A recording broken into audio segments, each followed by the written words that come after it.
Hi, welcome back to Politickin with Nushine. The voice scared you. I like it. I like it too. Welcome to Politickin with Nushine. We are here today. I'm really excited for not only our guests, but specifically this topic is so near and dear to my heart and to the hearts of many people out there, as we're going to talk about entrepreneurship.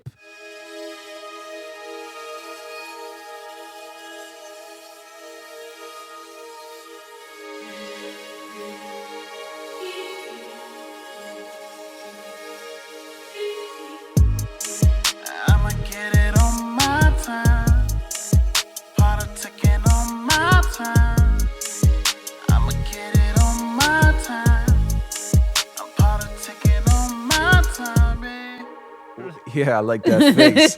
I mean, we're going to go so deep into entrepreneurship, try to uncover the minutia, the real stuff, and get down to the foundation of the truth of it. Because myself, I have been misled with entrepreneurship.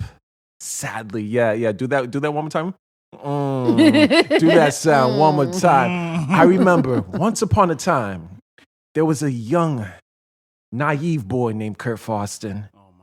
And he believed he could start a business. He believed in the BS that social media was talking about. He quit his 9-to-5 job. Oh. Yep. And he wasted all of his 401k within a 4.5 month time period when I spent about $28,000 thinking I could make this business work, and I was dead broke on my back. Yeah, with a 1-year-old son. Oh. Yeah, do the sound effect one more time. Thank you. Sounds you. So I had to learn the hard way about entrepreneurship, and that's why I have today's guest. That's why we're going into this topic, because we want to make sure that all of you guys can get the true gems out here. Gems out. Ooh, so we are excited today. Are you guys excited? Love it. I love it. All right, so let's introduce today's guest. We have Danielle Jones, or many of you know as Miss Hot Sauce, as she is lovely known by her growing base of fans and supporters. And I'm not good at reading, my fault. I'm letting y'all know I am not the best at reading. This is not what you went into entrepreneurship for. And as a local radio personality, event host, community activist. I love that profile picture that you have. Thank you. With you at the protest with the fist up. I remember that one. Yep. And podcaster. Over a decade of experience in the radio industry, Danielle made her debut on the podcast scene in 2015 with her show entitled Henny and Hot Sauce. And now she's making history. Well, let me repeat that. Now she's making history as the first Black woman to own a digital radio station in the history of radio in Boston. That's hot. Clap it up for her. That is hot. Clap it up for her with that. So first of all, how did they even give out those awards? I like that. No, for real though. Yeah. How did you get that award? Like, did you know when you was getting into it that you was gonna? It wasn't until we started to write out the plan that we were like, okay, let's figure this out. Does anybody else have one? And my director of my program actually was just like, actually, you are the first Black woman. Crazy. And I'm like, what? That's crazy. Okay, I'll take it. Give me that. I love it. Hold on. Let me do justice. Let me finish this off. Oh, we're not even done with the accolades. We're not even done. One more paragraph, We almost baby. done. Resume is long. It's strong too.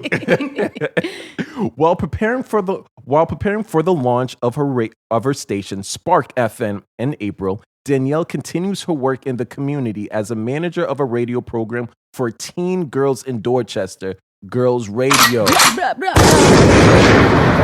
Okay. So we have today's guest Danielle with us. This is going to be an amazing episode as we talk about entrepreneurship.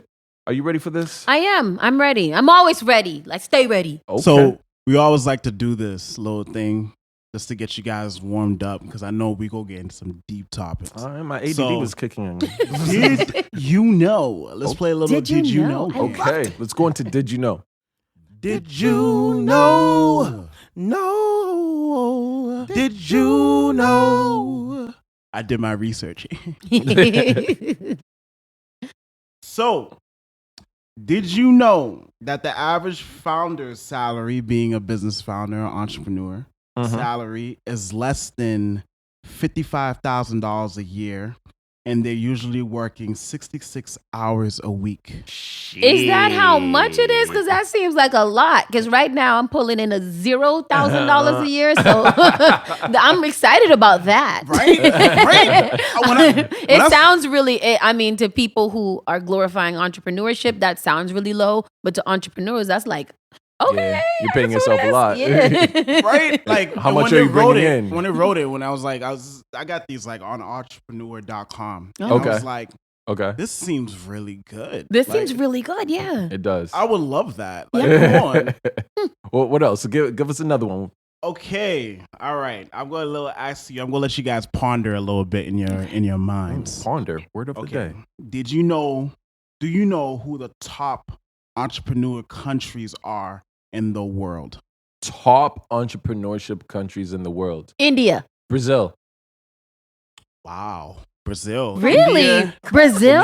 I'm thinking about top 5. my shit, baby. But Brazil is up there. Oh, Wow, how did was you it- get that? Like, I researched. Come on. so let me give it to you. Is Uganda I didn't know that one. 28.1% of their population participate in Wow. entrepreneurship? Thailand, Okay. Yeah. 16.7%. Mhm. Brazil, Uh-huh. number 3, Uh-huh. 13.8. Cameroon, Uh-huh. 13.7. It's great to see Africa like Yeah. 2 of the Facts. top 5. I love it. And then Vietnam, 13.3. Vietnam. Okay. Okay. So, I didn't know. did you know that there are no developed countries in the top 25? No developed? That's Countries really interesting, don't you think? No Yup. developed countries. So we're talking about United States. We're Yeah. talking about What? Europe. You know what I'm Yeah. saying? Yeah. All the countries in Europe. Wow. None of them are in the top 25. Yep. That is really awesome. Like that's crazy to think that. Yeah. Like that's basically saying in my mind that We're lazy. Yep. Pretty much. We are lazy. We ain't shit. oh, like we just learning how to just be workers. Yeah, I mean, that's a big part of it. And that was something that you can say about America. They come here to find jobs, not necessarily create them. jobs. Yeah. And think about the taxes for entrepreneurs is not always the greatest at times. Mhm. I know they're trying to teach my son. They're trying to corrupt his mind, the little school They're system. trying to corrupt the babies. They're trying to corrupt him and teach him how to build resumes instead of a business plan. And it's I won't. Hey, I go- never thought about that. Why do they think about that? From the beginning, we are learned. To be we- workers. We're learned to be workers. We're learned to be a 9-to-5er. They will teach you how to build a resume instead of building a business plan. That is now that's a did you know too, man. And I'll And tell you this: with the did you know, U.S. ranks 42nd That's of the ugly. most entrepreneur 42nd. 42nd as the most entrepreneur countries. At only 4.1% of the citizens actually are conducting business and owning Wow. businesses. That makes sense. That That makes is sense. And the sad. majority of the people who are 33% are women. Yeah, Yep. that I know. So I know women that. are out Queens are here killing it. like yourself. Yes. They're killing it. They're Mhm. killing They're it. killing it. They're Yeah. killing it. And I think that segues, right? Segues, that's right. That's one. Man, That's the you know one. English. That's that me, exact one. me and English don't do a good job. That segues into today as we're talking about entrepreneurship. And I personally believe, this is my belief, that you are not an entrepreneur. You're a project manager. And today we're going to break that down to help you become a better entrepreneur. Because a lot of people I know, Yes. especially even here in this beautiful city of Boston, we have so many different people who are talented, who are gifted, who are skilled, but they don't know how to be an entrepreneur. They are too invested in their craft, and they don't know that their craft is meant to be a gift to others, and they treat it like a project versus a business. Bars, baby. I didn't even practice that. Bars. But when we get into it, what do you think about today's state of entrepreneurship? Because it is glorified on social media, on TV. Everybody wants to quote unquote be their own boss. How do you feel about that? That's something that I'm very, very passionate about, is the fact that I need people to stop glorifying entrepreneurship and actually make it really plain as to what entrepreneurship is. And something like what you guys said, it's project management. And it's I've never went to school for business. I didn't go to school to learn. I wasn't no project manager. You know, like I'm one of those people that work myself like a mule until I realized that in building a business, you actually are being a project manager by making sure that, because there's so many little pieces into building a business that people don't get that. It seems like a really good idea. It seems fun. It seems like something that we all can do. Think of a good idea and make it work. And for the most part, that's what it is. But actually making it work is a whole bunch of bullshit that people do not realize. And maybe they don't want to.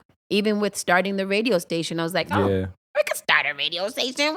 That's easy. Until I was like, oh, no, honey. From fundraising to conceptualizing your idea to getting your seed money and doing research and market research and everything like that. It's a lot and it's not fun. It ain't fun. It's not. So we're going to talk about a lot because I think a lot of Black and brown entrepreneurs don't even think about the fundraising process. We don't even think about that. I know a lot of our counterparts, white counterparts, when they build a business, they like to get loans and get investors and fundraise. They don't even use their own money. They don't. A majority of the time, they use a portion of their own money. But a lot of people like ourselves, I mean, you know, Black and brown communities, I used all of my 401k money. I know I'm not the only one that have done it. We just sweat and use all of our money, our parents' money. And if it doesn't work, we're all fucked. Majorly fucked. Yeah. We are. Majorly fucked. So talk to us about that fundraising process. How did you even come up with the idea of it? Where were you exposed to it? I was exposed to it from the white people. Like, let's just be honest. Exactly what you just said. Yep. We are so used to using our own money because it feels like if I didn't build it from the top, from the bottom up, I didn't do it. No, I mean, white people have been doing this shit for a long time. Facts. They go and they start a fundraising campaign. They might take out, some low interest loans. They'll find the resources that they need to not legitimately fuck themselves at the end of the day. Yep. So I did a lot of research. I heard about it for maybe like 5 years about crowdfunding. And I was like, crowdfunding? They do this all the time. They rely on their friends, their family. They give them something in return. Kickstarter seemed like a really good idea. Big shout out to Dutch Rebel because she did a Kickstarter maybe about 4 years or 5 years ago to fund her album. And I was like, yo, this is so dope. So in thinking about how I was going to raise money for equipment and for a place and for, marketing and stuff like that. At first, we were just like, we just need equipment. So we're going to raise money for equipment. And the fundraising process was hard. So that's something else that people kind of glorify too when they say like, white people do it all the time. It takes a lot. Yeah, it does. It takes a little bit easier for them because they have the generational wealth and they actually have the funding now to be like, oh yeah, here's $300. Here's $1,000. Go take it, make you do. I got it. But we don't have that. Like, we don't have people that are just sitting on thousands of dollars all day and be like, oh, here's a dream, go do it. So those $5, those $10, those $20, they added up. And the fundraising aspect of it was hard. It was grueling. It was a process that I was like at the end not even the end, during it, I was like, I don't know if I can do this. Yeah. I don't know if I want to do it. And I was just doing the fundraising part to get to the business part. And the fundraising part was hard because you are literally your whole day and your whole night, your whole weeks, everything is going towards planning and pushing for that and legitimately almost begging people to believe in you enough to give you money. See, so I want to break that down in a couple ways. First and foremost, can you talk your shit a little bit when it comes to the fundraising process? Because in a very short time span, how much did you raise again? So in 30 days, we were able to raise $22,100. Miss whoa! She got me talking Creole up in here. Miss yeah, that's $22,000. Congratulations on that. Much. And the reason why I'm saying that is because I know a lot of people who have put together very small fundraisers, or they put together the idea of fundraiser, but they weren't that successful. Yeah. But you demonstrated a skill that's needed for fundraisers to be successful, and you marketed. Yeah. Man, it was all marketing. It was marketing. Yes. It was amazing how you put certain things together. Like you were able to market the idea that you're having a fundraiser. And not only that, you articulated a vision so clearly to everyone that they bought into your idea and saw themselves within your vision. Yep. So it was. Give her a clap. Let me tell you. Oh my God. Let me tell you. Thank you. We want to need some horns in here pretty soon. Oh yeah. We want to have Let that. me tell you how reading is fundamental. Ooh, what books? Not even books. Ooh. You could just read on the Googles. Before we launched that Kickstarter, and I use we for everything because I do believe that these things are team worthy. Yeah. They are all about having a team. And before we launched the Kickstarter, I did an extensive amount of research about how Kickstarters work, things that other people have done to kind of propel them, and having a good vision of an idea that could work, that people see like, oh, okay, I see what you're doing there. I fucks with it.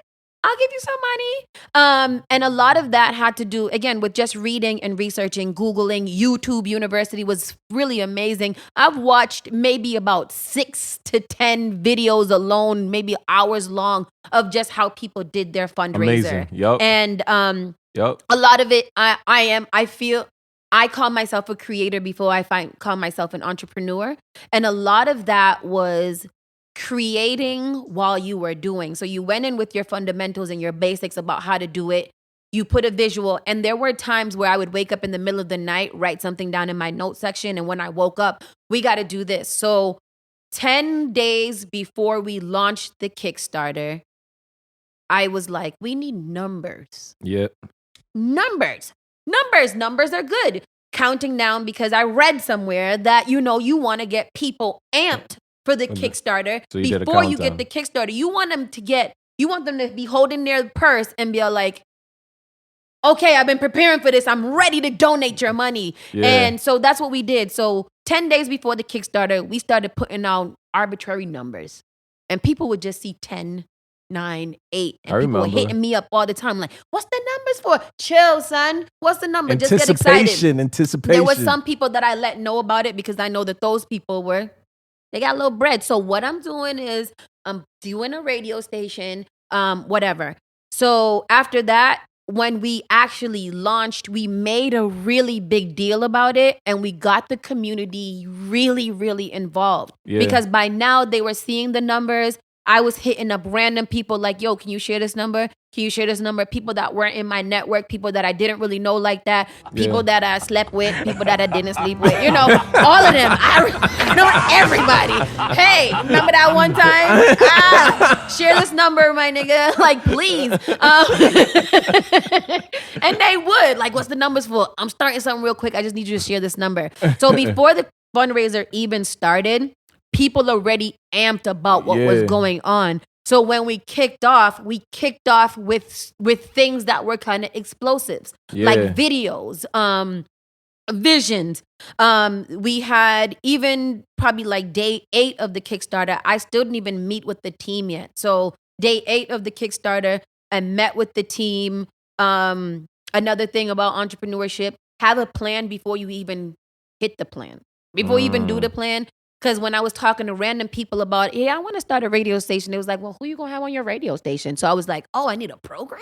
Yeah. Oh, that's cute. So I just started hitting up my DJs friends like, hey, I know you've been out of radio. You want to come back to radio? Yeah, pick a slot. By the time we even kicked off or went or announced that we had anything going on, we already had a full program of content of what was going to go on before we even went. Yeah. So by the time we had to start talking to people about what Spark was, they already knew that we had a plan. This is what we wanted to do.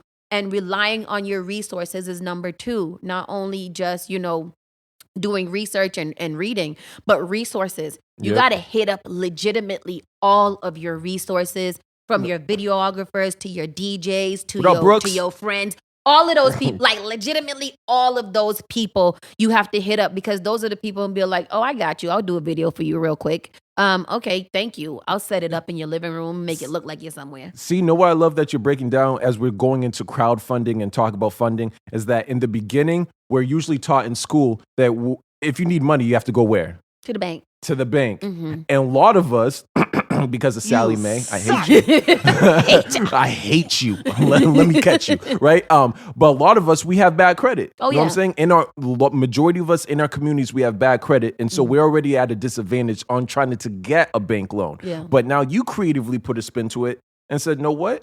Forget the bank loan. Let me do a crowdfunding. Let me go this particular path. Let me get the community excited. Let me pitch them my idea.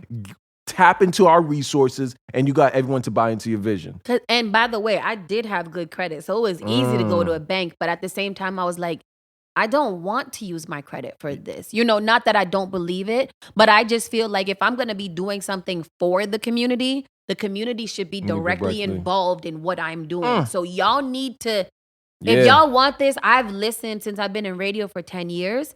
I've listened to the complaints. I've been behind the scenes and in front of the scenes. I've gone to the bigger stations. I've been at the smaller stations. So I had a pretty good idea of what we wanted and what we needed. Okay. So I was like, if y'all going to complain about this so much, we're so used to complaining and boo-hooing about everything and never doing anything about it. So I'm asking you for $20. Can you give me $20 to build something that you said you wanted? Exactly. Okay, good. I love it. Yeah. No, seriously, I love you. it. So let me flip this around another way, right? When you're saying, let's go into your history. So you said you've been at the radio station. So you've been throughout all radio stations. So I've been through 2 radio stations. I don't mention them because they're not important. And but they and that's not to even, it's a little shade. Let's be honest. It's a little shade. I got my first big start working at the second Hot 97. So it wasn't the original one that people know of. It was a second one that came along and saw the vision and wanted to do something for it. But because of poor management and because of egos, it was really, I was there for 7 years. I love what I do. I'm passionate about radio and media broadcasting. I was there for 7 years. And then I got a better opportunity at another radio station for the morning show. And again, I got a chance to see both the outside and the inside of how it operated and how it worked, what went into it. And so I'm not even going to throw mad shade because they taught me a lot. They taught me everything that brought me to where I'm at. So big up to them. Okay. So another thing about entrepreneurship, I know a lot of people have talked about this. Do you believe or do you have a mentor? Oh, yes. I have, when I started out, I had maybe like 2. Mm-hmm. And then while I was going on, people, again, your resources. My resources were connecting me to people that had that knew about business. So that was the part I didn't know. I knew radio.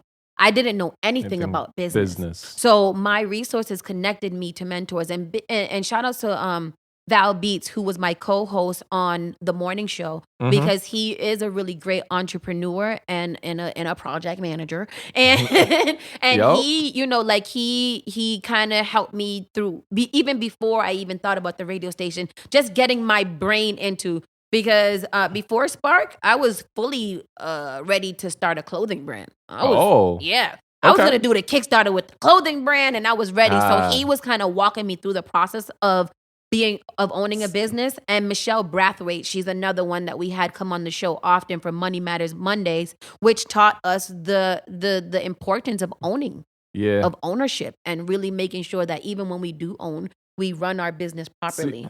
I love that. Yeah. I love that because even when I started my business, I know you guys probably got the same thing. A lot of people ask me about mentorship. Mm-hmm. And I think myself, I am a firm believer. You have to know the difference between advice and opinion. Yep.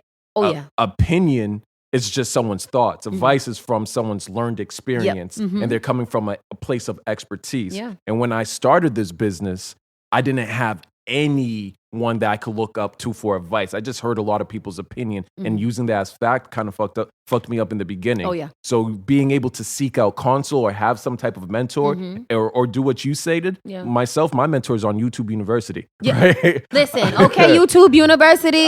Yes, YouTube and Google, those are my biggest mentors right now. If you can't find someone, but I love that you said you do have a couple of different people that you could tap in and you could speak to every so often. Just for little things, because you at that point in the inception stages of your business, you don't necessarily quite know what you want to ask or what you need a mentor to help. So you're just asking like random questions like, but what's this? Yeah. Like it was through, talking to people that I realized like the difference between an LLC and an S Corp and why all people always go to LLCs. And one of my mentors was just like, maybe you don't want to do that. Like maybe you want to think about S Corping or incorporating your business. And I'm like, but what that is? Man, what that? How you do that? And I went back to my favorite mentors, Google. I did a lot of research about the difference for the businesses, the tax breaks and stuff, which I still don't know a lot about, but I'll learn it.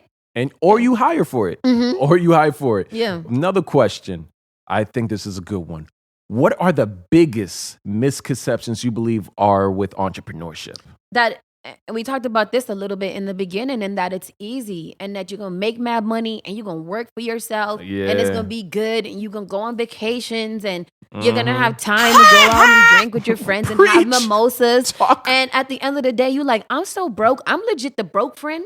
I can't go to the vacation with you guys because, I got a meeting over here. I got to meet with this person. I got to do this person, do this person. But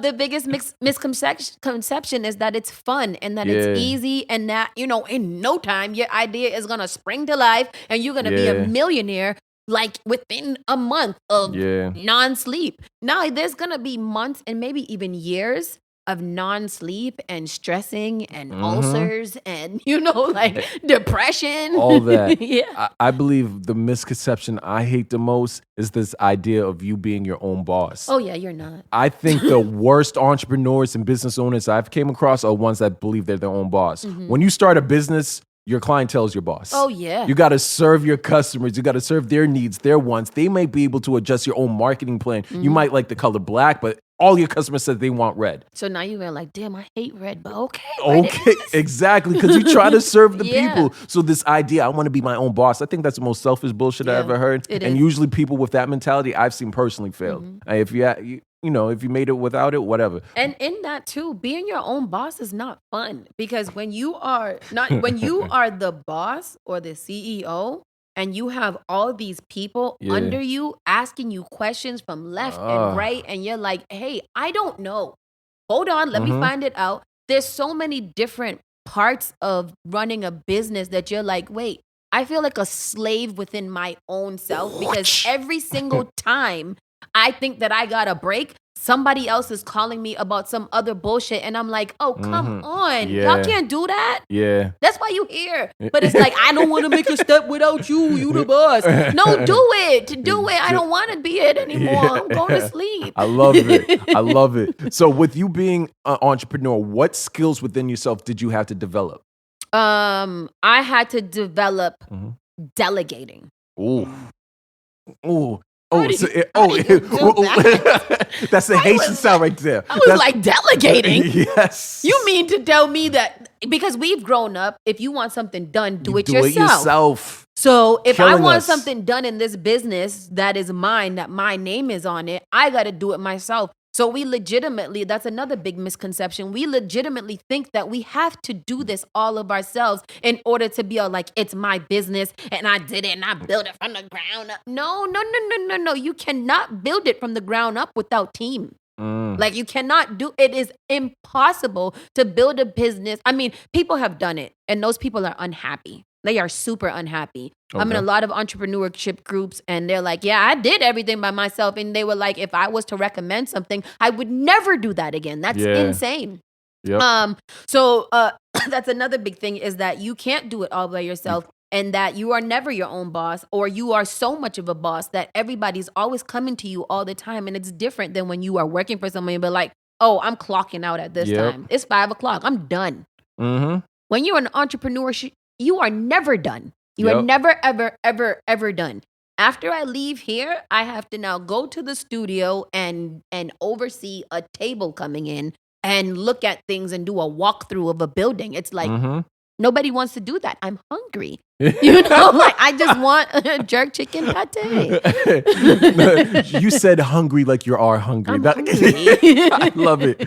I love it. And I know me and a couple friends used to get into this argument all the time. The difference between entrepreneurship and being a business owner. I know my man A has this great explanation because some people believe entrepreneurs are business owners. Some people believe there are a difference, but I know my man A had a beautiful breakdown. Oh, go ahead. Talk to the people. Talk to You guys us. can hear me, right? You can hear me? Mic check. Okay. So yeah, I always said an entrepreneur is someone who started and created. Right? We talked about creators earlier. Something from the ground up. It's brand new, totally new idea. And a business owner is someone who is, hey, I own this Dunkin' Donuts, Subway, or I saw a Mattapan House of Pizza and I purchased it from the person who created it, and now I run that business. I think they both have similar and transferable skills, but there's a big difference. Entrepreneur created, new vision, my own thing. Like I can go out tomorrow and say, I'm going to start Elton's Donuts. And it's going to be different from Dunkin' Donuts because you're going to get a shot of Hennessy with your coffee. I'm there. Can you start that? Shit, I might have to. Just got to get that liquor license first. But Facts. that's the idea. Okay, I like that. So in general, we have entrepreneurs, as A said, a little bit more creative. Then we have business owners who are a little bit more traditional, right? A little bit more traditionals with the skills and kind of running someone else's plan. I feel as though, my opinion, because we're both in the Boston scene, right? I feel as though we have a lot of great creatives in the city. Yeah, we do. A lot of creative and talented people, from fashion to videography to music. Everything. Speaking, anything, nonprofit. I don't think nonprofit are a business. I will debate someone all day about that. I would debate on your side too because it is shit. There'll be another episode talking how you're slaves to the grant funders. Okay. You're slave Kunta Kintes. But I won't get into that today. I'm a little bit upset with that, but that's a different story. But in general, my fault. I took that left real quick. But the city has so many different creatives. And I do believe we need more of a hub that can help develop their creative skills into more entrepreneurship skills. Do you believe we are in a good state in the city of Boston when it comes to entrepreneurship? What I found out in this journey is that there are a lot of resources out there for entrepreneurs. I am in a program called E4All and Entrepreneurship for All. And I would have never known about that if, again, I wasn't a reader and a researcher to find out that these things do exist. Yep. I found E4All by accident. Now, I always tell this story because I was going to Roxbury Innovation Lab because they have workshops for entrepreneurs. And I'm like, we don't go to these things. And I went to one class and I was like, look at this room. This is the middle of Roxbury. Yep. This don't look like Roxbury. In this room, there was some speckles of black and brown people throughout it. But for somewhere to be in the middle of Roxbury at the Bruce Bowling Center, that should have been all black people, like all of it. And I walked into the E4All classroom by accident one day and I was like, oh, what's this? What y'all doing? Y'all got food? Y'all got everything? And someone who I knew was in there and she told me about it. And I was like, I signed up that night. Beautiful. I applied that night and I got into the program just this summer. And congrats, by the way, thank you very much. That program is something that if you are an entrepreneur, even with an idea, is that something that you should apply for because it literally takes you it's an accelerator. So it gives you a good action-packed and condensed version of business school. A lot of us want to have these ideas and we don't know anything about a budget sheet and we don't know anything about profit, loss, and gains and all kinds of stuff. And those are the things that we don't pay attention to. It's different than, like I started out with a t-shirt business and I still have it. But, I never thought about any of those things. I knew how much my margins were, but I didn't know about making a financial sheet and making sure that I was checking it every day. And as I bulk up and all these different things. So when I joined on E4All, it was really great because I was like, I am learning the fundamentals of a business. And I was like, just the other day that we were talking about financial sheets, and I was like, I don't know if I can do this. Yeah. Like that's another thing about entrepreneurship. You are gonna wake up a lot of days and be like, I don't know if I want to do this. I don't think I'm gonna pull out right now. I'm not gonna go any further because I don't want to lose anymore. And after that class, I was like, yo, I gotta start making some money or else I'm fucked. Yep. Like I'm really fucked. Good thing it ain't my money. But, the community is going to be like, we gave you all that money. And they're not really concerned about the behind the scenes. There's like, I gave you $20. You should be having a multi-million-dollar business right now. Like, it's very unrealistic about what goes behind it. So if you're serious about what you're doing, you're going to do the research and you're going to put your knowledge behind it. I love that. And I think the other thing that we need to do, more creatives who are looking to get into entrepreneurship and create a sustainable business, is create more systems for ourselves. Oh, yes. The most successful businesses, I love researching too, right? If I go to the McDonald's in Mattapan or I go to a McDonald's in Idaho, more than likely the French fries are going to taste the same. The burgers are going to taste the same because they have a system of how long the fries are supposed to be in the grease, how the burgers are going to be flipped. They have a whole system being made, and that comes through writing, communication, delegating, teamwork, leadership. And if we don't develop those skills, unfortunately, as statistics show, a lot of our businesses are going to fail in the next 18 to 19 months. I believe they say something like that. That's a really, really good point, because when you guys were talking about business owners and entrepreneurship, another part of an entrepreneur is that you are actually building those systems from the ground up. Ooh, versus when you own a Dunkin' Donuts, you're like, okay, here goes the donut recipe, and you put this much, exactly what you were just saying. That's a big thing. And systems is crazy. I'm not a systems person. I'm not a writer. I don't really give a shit about any of that. And that's another part about your team. I actually had to hire someone before I started making money to put systems in place so that I can at least have a good foundation to go, just in case that guy's like, I don't want to work with you anymore, fuck off. But here's all the things that you paid for your systems. You can have Joe Schmo come in, read it, and be like, oh, okay, so this goes through here, and then I send this to this. It is so important to have systems. And I didn't learn that until maybe like 3 weeks ago.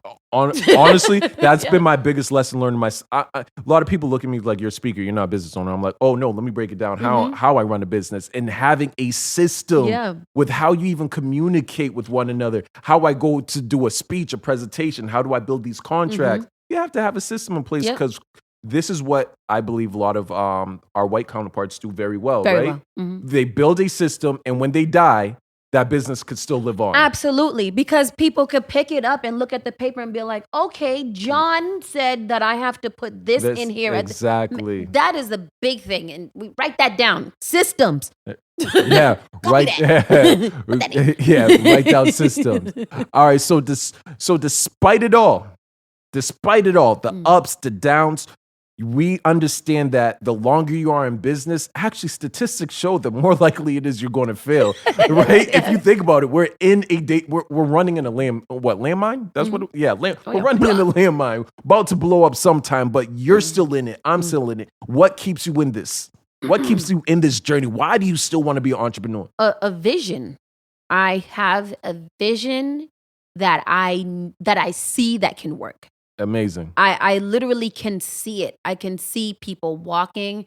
That's why I love reading books, because it's like a little movie in my head. I can see people walking. I can see, 50 Cent coming to the studio. I can see, Jada and Will passing through, and they're like, oh, okay, Red Table Talk. That came out at some point in life. But yeah, like I can see these people coming to this studio and looking at it and be like, oh, y'all are for real. Yeah.